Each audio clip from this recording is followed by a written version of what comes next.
कर्ज एक भूतिया मठ की रहस्यमयी कहानी। ठंडी हवा के झोंकों के साथ रात अपने चरम पर थी। चांदनी हल्की थी और वातावरण में एक अजीब सी सिहरन थी। अमय और नील, दो घनिष्ठ मित्र, एडवेंचर के शौकीन, इस बार एक रहस्यमयी मठ की ओर निकले थे जो वर्षों से वीरान पड़ा था। भाई, सुना है ये मठ श्रापित है, नील ने बैग से टॉर्च निकालते हुए कहा। अरे, अफवाहें होंगी, असली मजा तो एक्सप्लोर करने में है, अमय ने उत्साहित स्वर में कहा। रात के 2 बज रहे थे। उनके सामने कैलाश मठ खड़ा था, एक प्राचीन, टूटा फूटा मगर रहस्यमयी धरोहर। जैसे ही वे अंदर बढ़े, अचानक उन्हें सामने एक गेरुए वस्त्र में लिपटा हुआ एक बूढ़ा साधु दिखा। तुम यहाँ क्यों आए हो? उसकी आवाज भारी और गूंजती हुई थी। अमय और नील ने एक दूसरे को देखा। बाबा, हम बस एडवेंचर के शौक में यहाँ आए हैं।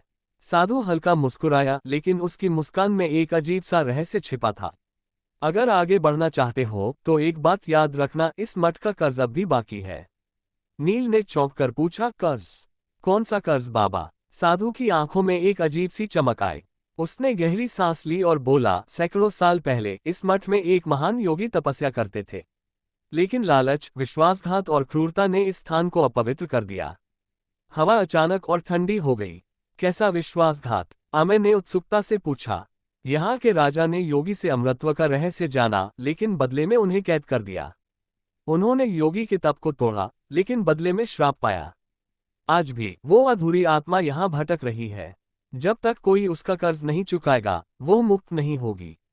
नील ने हंसते हुए कहा, बाबा, ये तो बस लोककथाएं हैं, भूत भूत कुछ नहीं होता। बाबा ने गहरी सांस ली और धीमे से बोले, अगर तुम यह मानते हो तो चलते रहो, लेकिन अगर कोई तुम्हें पुकारे तो पीछे मुड़कर मत देखना। अमय और नील आगे बढ़े, लेकिन वातावरण अब भारी लगने लगा था। अचानक एक धीमी फुसफुसाहट गूंजी, मुझे मुक्त करो। अमय ने चौंककर नील को देखा, तुमने सुना? नील ने सिर हिलाया, चलो बाहर चलते हैं, ये जगह अजीब है। लेकिन जैसे ही वे मुड़े, सामने वही साधु खड़ा था, लेकिन अब उसकी आंखों में खून की लाली थी। तुमने मठ का कर्ज लिया, अब इसे चुकाओगे। अचानक हवा तेज हो गई, दरवाजे खुद ब खुद बंद हो गए। दीवारों पर लिखे मंत्र चमकने लगे। अमय ने कांपते हुए पूछा, बाबा, यह क्या हो रहा है? अब पीछे नहीं हट सकते। मठ ने तुम्हें चुन लिया है। और तभी दरवाजे के पीछे से एक परछाई उभरी, एक झुलसा हुआ चेहरा, लाल आंखें और एक डरावनी फुसफुसाहट, कर्ज चुका दो। नील की चीख निकल गई। अमय ने हिम्मत जुटाकर मंत्र पढ़ने शुरू किए और तभी सब कुछ शांत हो गया। बाबा कहीं नहीं थे, परछाई गायब थी और मठ अब सूना लग रहा था। अमय और नील ने एक दूसरे को देखा। हमने अभी अभी किसी आत्मा से मुलाकात की। उस रात के बाद उन्होंने मठ के बारे में और जानकारी जुटाए। कैलाश मठ का कर्ज अब भी बाकी है। यह आखिरी शब्द थे जो आज भी उनके कानों में गूंजते हैं।